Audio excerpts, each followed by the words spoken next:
एक नदी के तट पर एक वन था। उस वन में एक बंदर निवास करता था, जो वन के फल आदि खाकर अपना निर्वाह करता था। नदी में एक टापू भी था और टापू और तट के बीच में एक बड़ी सी चट्टान थी।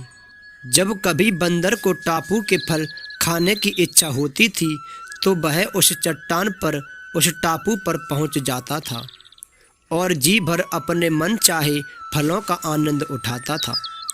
उसी नदी में घड़ियालों की एक जोड़ी भी रहती थी।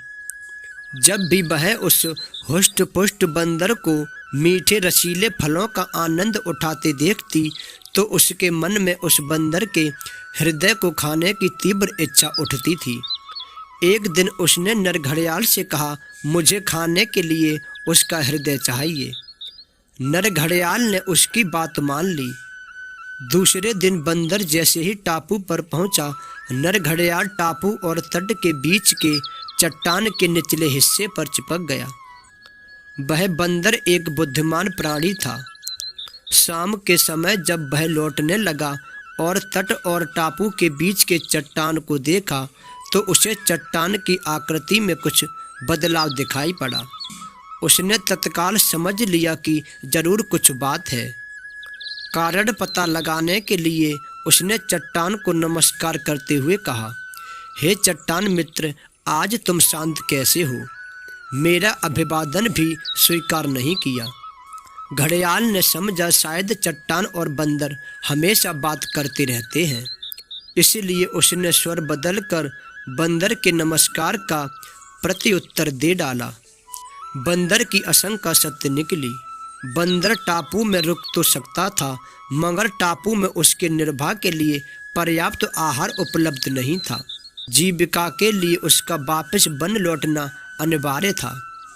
अतः अपनी परेशानी का निदान ढूंढते हुए उसने घड़ियाल से कहा, मित्र, चट्टान तो कभी बात नहीं करती, तुम कौन हो और क्या चाहते हो?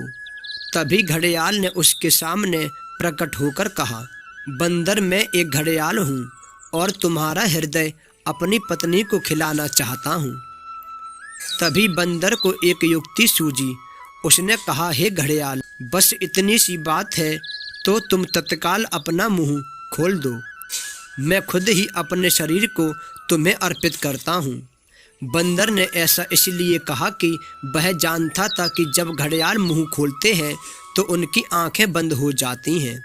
फिर जैसे ही घड़ियाल ने अपना मुंह खोला और उसकी आंखें बंद हो गईं, तभी बंदर ने तेजी से एक छलांग उसके सिर पर मारी और दूसरी छलांग में नदी के तट पर जा पहुंचा।